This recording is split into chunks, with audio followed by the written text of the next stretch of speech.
It sounded like a joke, the kind of throwaway line you laugh at and forget 5 seconds later, but this one didn't fade, it exploded, because when Jimmy Kimmel casually suggested that Lil Wayne should be Secretary of Homeland Security over Markwayne Mullin, people laughed, at first, but then something strange happened. The laughter didn't stop, it changed, it turned into questions, and then into debate, because beneath the humor, there was something uncomfortable hiding. Why did that joke feel almost believable? Think about it. A late-night host throws out a wild idea: replace a serious political figure with a global music icon.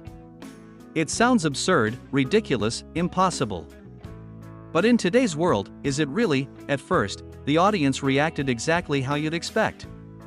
Applause, laughter, clips going viral, memes flooding social media. Imagine Lil Wayne running DHS National Security.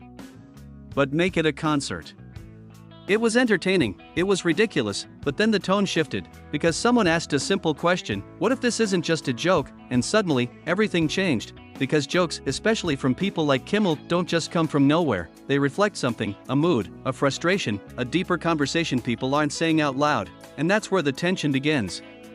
Because when you compare a seasoned politician like Markwayne Mullin to an artist like Lil Wayne, you're not just making a joke, you're challenging an idea, the idea of who should lead, who deserves power, who people actually trust, and maybe, just maybe, who they don't. As the clip spread, reactions became divided. Some people dismissed it immediately: it's comedy, relax.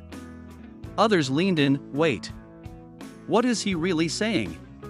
Because underneath the humor, there was a subtle message: are traditional leaders still connecting with people, or are celebrities like Lil Wayne actually more influential than the politicians making decisions? That's when things got interesting, because influence is power, and in today's world, influence doesn't just come from government offices, it comes from screens, stages, followers, and attention. Millions of people listen to Lil Wayne, they quote him, they follow him, they trust his voice in a way they may never trust a politician, and that's where the line between entertainment and authority starts to blur, because if people already listen to you, how far are you from leading them?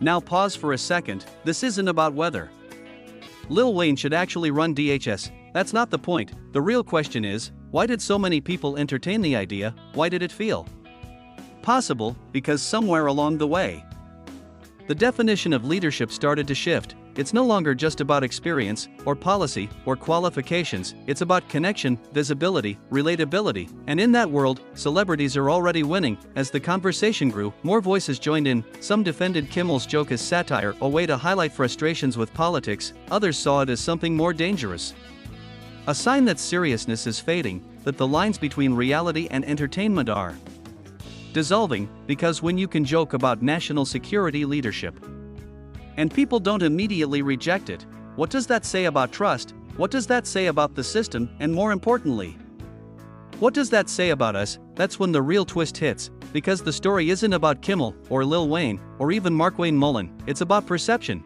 Because in a world driven by attention, the person who controls the narrative controls the power, and right now, celebrities dominate the narrative, they shape culture, they influence opinions, they move conversations faster than any policy ever could. So when Kimmel made that joke, was he really joking?